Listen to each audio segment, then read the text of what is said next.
ಕನ್ಯಾ ರಾಶಿಯವರಿಗೆ ಈ ತಿಂಗಳಲ್ಲಿ ಯಾವ ರೀತಿಯಾಗಿರ್ತಕ್ಕಂಥ ಫಲಾಫಲಗಳಿದೆ ಅಂತ ಹೇಳುವಂಥದ್ದನ್ನು ನೋಡುವುದಾದರೆ, ಜನ್ಮಸ್ಥಾನದಲ್ಲಿರ್ತಕ್ಕಂತಹ ಕೇತುವು ನಿಮಗೆ ಅನಾವಶ್ಯಕವಾಗಿ ಕೆಲವಷ್ಟು ವಿಷಯಗಳಲ್ಲಿ ತಲೆಬಿಸಿಯನ್ನು ಕೊಡುವಂತಹ ಸಾಧ್ಯತೆಗಳಿದೆ.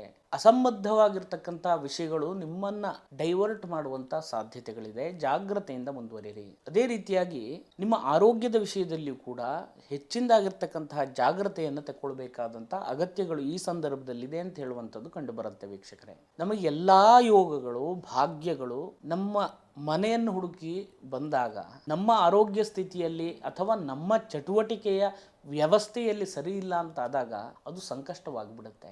ಆ ವಿಷಯದಲ್ಲಿ ಹೆಚ್ಚಿನದಾಗಿರ್ತಕ್ಕಂಥ ಜಾಗ್ರತೆಯನ್ನು ತಕ್ಕೊಂಡು ಹೋದರೆ ಅನುಕೂಲ ಅಂತ ಹೇಳುವಂಥದ್ದು ಕಂಡು ಬರುತ್ತೆ ವೀಕ್ಷಕರೇ. ದ್ವಿತೀಯ ಸ್ಥಾನಾಧಿಪತಿಯಾಗಿರ್ತಕ್ಕಂತಹ ಶುಕ್ರನು ತನ್ನ ಸ್ವಕ್ಷೇತ್ರದಲ್ಲಿರೋದ್ರಿಂದಾಗಿ ದುಡ್ಡಿನ ವಿಷಯದಲ್ಲಿ ಉತ್ತಮ ರೀತಿಯಾಗಿರ್ತಕ್ಕಂಥ ಫಲವನ್ನು ನೀವು ಈ ಸಂದರ್ಭದಲ್ಲಿ ಕಾಣಬಹುದು. ಅದೇ ರೀತಿಯಾಗಿ ಕುಟುಂಬದಲ್ಲಿಯೂ ಕೂಡ ಶುಭ ಸಮಾಚಾರವನ್ನು ಕೂಡ, ಅದೇ ರೀತಿ ಶುಭ ಸಮಾರಂಭಗಳನ್ನು ಕೂಡ ಅನುಭವಿಸುವಂಥ ಯೋಗಗಳಿದೆ. ಮಾತಿನಿಂದಾಗಿ ಕೆಲವಷ್ಟು ಬಗೆಹರಿಯದಂತಹ ಪ್ರಯತ್ನಗಳು ಈಗ ಬಗೆಹರಿಯುವಂಥ ಸಾಧ್ಯತೆಗಳಿದೆ.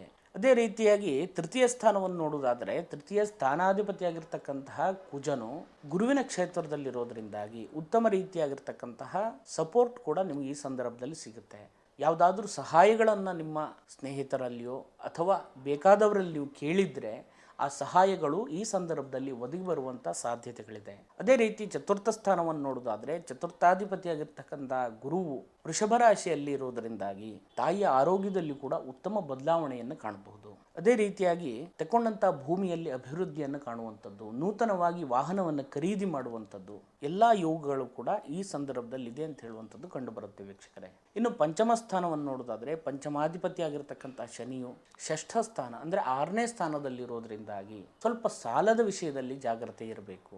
ಉತ್ತಮವಾಗಿರ್ತಕ್ಕಂಥ ಸಮಯ ಇರೋದ್ರಿಂದಾಗಿ ಮಾಡಿಕೊಂಡಂಥ ಸಾಲದಲ್ಲಿ 6ನೇ ಸ್ಥಾನವನ್ನು ನೋಡೋದಾದರೆ, ಪಂಚಮಾಧಿಪತಿಯಾಗಿರ್ತಕ್ಕಂತಹ ಶನಿಯೇ ಷಷ್ಠ ಸ್ಥಾನದಲ್ಲಿ ತನ್ನ ಸ್ವಕ್ಷೇತ್ರ ಮೂಲ ತ್ರಿಕೋಣದಲ್ಲಿರೋದ್ರಿಂದಾಗಿ ಕೆಲವಷ್ಟು ಋಣಗಳು ವೃದ್ಧಿ ಆಗುವಂಥ ಸಾಧ್ಯತೆಗಳಿದೆ. ಅನಾವಶ್ಯಕವಾಗಿ ಖರ್ಚು ವೆಚ್ಚದಿಂದಾಗಿ ಸಾಲಗಳು ಹೆಚ್ಚಾಗುವಂಥ ಸಾಧ್ಯತೆಗಳಿದೆ. ಜಾಗ್ರತೆಯಿಂದ ಮುಂದುವರಿಯಿರಿ. ಶತ್ರುಗಳ ಭಯಗಳು ಕೂಡ ಬರುವಂಥ ಸಾಧ್ಯತೆಗಳಿದೆ. ಅದೇ ರೀತಿಯಾಗಿ ಸಪ್ತಮ ಸ್ಥಾನವನ್ನು ನೋಡುವುದಾದರೆ, ಸಪ್ತಮಾಧಿಪತಿಯಾಗಿರ್ತಕ್ಕಂತಹ ಗುರುವು ವೃಷಭ ರಾಶಿಯಲ್ಲಿ ನಿಂತು ಸಪ್ತಮ ಸ್ಥಾನದಲ್ಲಿ ರಾಹು ಮತ್ತು ಕುಜನಿರೋದ್ರಿಂದಾಗಿ ದಾಂಪತ್ಯ ಜೀವನದಲ್ಲಿ ವಾದ ವಿವಾದಗಳು ಬರುವಂಥ ಸಾಧ್ಯತೆಗಳಿದೆ. ಸಣ್ಣ ಪುಟ್ಟ ವಿಷಯದಲ್ಲಿಯೂ ಕೂಡ ಅನಾವಶ್ಯಕವಾದಂಥ ಚರ್ಚೆಗಳು ದೊಡ್ಡ ಮಟ್ಟಕ್ಕೆ ಹೋಗುವಂಥ ಸಾಧ್ಯತೆಗಳಿದೆ. ಜಾಗೃತೆಯಿಂದ ಮುಂದುವರಿಯಿರಿ. ಅದೇ ರೀತಿಯಾಗಿ ಅನಾವಶ್ಯಕವಾಗಿ ತಿರುಗಾಟಗಳು ಕೂಡ ಬರುವಂಥ ಸಾಧ್ಯತೆಗಳಿದೆ.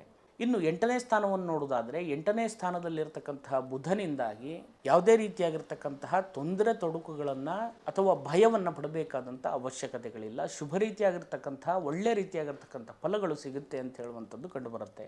9ನೇ ಸ್ಥಾನವನ್ನು ಪೂರ್ವ ಪುಣ್ಯ ಸ್ಥಾನ ಅಂತ ಹೇಳ್ತೇವೆ. 9ನೇ ಸ್ಥಾನದಲ್ಲಿ ಸಪ್ತಮಾಧಿಪತಿಯಾಗಿರ್ತಕ್ಕಂಥ ಗುರುವು ಸ್ವಕ್ಷೇತ್ರದಲ್ಲಿರ್ತಕ್ಕಂಥ ಶುಕ್ರನೂ ಇರೋದರಿಂದಾಗಿ ಪೂರ್ವ ಪುಣ್ಯದಿಂದ ಅಂದರೆ ನಿಮ್ಮ ಹಿಂದಿನವರು ಮಾಡಿರ್ತಕ್ಕಂತಹ ಪುಣ್ಯದ ಫಲದಿಂದಾಗಿ ನಿಮಗೆ ಕೆಲವಷ್ಟು ಅವಕಾಶಗಳು, ಕೆಲವಷ್ಟು ಹೊಸ ರೀತಿಯಾಗಿರ್ತಕ್ಕಂತಹ ಒಂದು ದಾರಿಯೂ ಕೂಡ ನಿಮಗೆ ಸಿಗುವಂಥ ಸಾಧ್ಯತೆಗಳಿದೆ.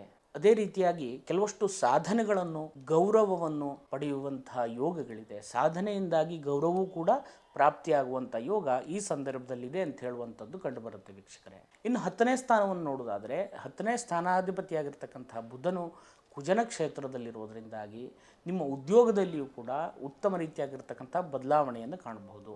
ಉದ್ಯೋಗ ಮಾಡುವಂಥ ಸ್ಥಳದಲ್ಲಿಯೂ ಕೂಡ ನಿಮಗೆ ಉತ್ತಮ ರೀತಿಯಾಗಿರ್ತಕ್ಕಂತಹ ಸಹಾಯ ಸಿಗುವಂಥ ಯೋಗಗಳಿದೆ. ಮಾಡುವಂತಹ ಉದ್ಯೋಗದಲ್ಲಿ ಕೂಡ ಪ್ರಮೋಷನ್ ಆಗುವಂಥದ್ದು ಅಥವಾ ಸಂಬಳದಲ್ಲಿ ಹೆಚ್ಚಿಗೆ ಸಿಗುವಂತಹ ಯೋಗಗಳು ಈ ಸಂದರ್ಭದಲ್ಲಿದೆ ಅಂತ ಹೇಳುವಂಥದ್ದು ಕಂಡುಬರುತ್ತೆ. ಅದೇ ರೀತಿಯಾಗಿ ನಿಮ್ಮ ಕಾರ್ಯವೈಖರಿಯಿಂದಾಗಿ ನಿಮಗೆ ಪ್ರಶಂಸೆಗಳು ನಿಮ್ಮ ಮೇಲಧಿಕಾರಿಗಳಿಂದ ಸಿಗುವಂಥ ಯೋಗಗಳು ಇದೆ ಅಂತ ಹೇಳುವಂಥದ್ದು ಕಂಡುಬರುತ್ತೆ ವೀಕ್ಷಕರೇ. ಇನ್ನು ಲಾಭಸ್ಥಾನವನ್ನು ನೋಡೋದಾದರೆ, ಉತ್ತಮ ರೀತಿಯಾಗಿರ್ತಕ್ಕಂತಹ ಲಾಭಾಂಶವೂ ಕೂಡ ನಿಮಗೆ ಈ ತಿಂಗಳಿನಲ್ಲಿ ಅನುಕೂಲವಾಗಿ ಬರುತ್ತೆ ಅಂತ ಹೇಳುವಂಥದ್ದು ಕಂಡುಬರುತ್ತೆ ವೀಕ್ಷಕರೇ. ಅದೇ ರೀತಿಯಾಗಿ 12ನೇ ಸ್ಥಾನ ಖರ್ಚಿನ ಸ್ಥಾನವಂತ ಹೇಳ್ತೇವೆ. ಆ ಖರ್ಚಿನ ಸ್ಥಾನಾಧಿಪತಿಯಾಗಿರ್ತಕ್ಕಂತಹ ರವಿಯು ವೃಷಭ ರಾಶಿಯಲ್ಲಿರೋದರಿಂದಾಗಿ ಅನಾವಶ್ಯಕವಾಗಿ ಬೇಡದಿರುವಂತಹ ಕೆಲವಷ್ಟು ವಸ್ತುಗಳಿಗೆ ಅನಾವಶ್ಯಕವಾಗಿ ನಿಮ್ಮ ಸಮಯವನ್ನು, ಅದೇ ರೀತಿಯಾಗಿ ಹಣವನ್ನು ವ್ಯಯ ಮಾಡುವಂಥ ಸಾಧ್ಯತೆಗಳಿರುತ್ತೆ.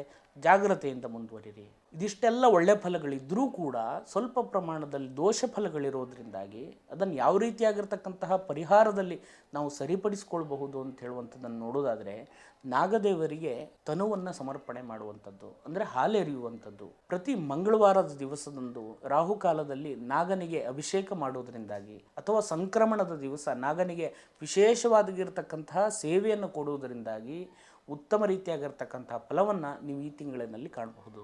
ಇನ್ನೂ ಹೆಚ್ಚಿನದಾಗಿರ್ತಕ್ಕಂಥ ಫಲವನ್ನು ನಿಮಗೆ ಅನುಭವಿಸುವಂತಹ ಒಂದು ಯೋಗವನ್ನು ಕೊಡಲಿ ಅಂತ ಹೇಳುವಂಥ ಪ್ರಾರ್ಥನೆಯನ್ನು ನನ್ನ ಆರಾಧ್ಯ ದೇವರಲ್ಲಿ ಕೂಡ ನಾನು ಮಾಡ್ತೇನೆ. ತಮಗೆಲ್ಲರಿಗೂ ಒಳ್ಳೆಯದಾಗಲಿ. ನಮಸ್ಕಾರ. ಶುಭಂ ಭೂಯಾತ್.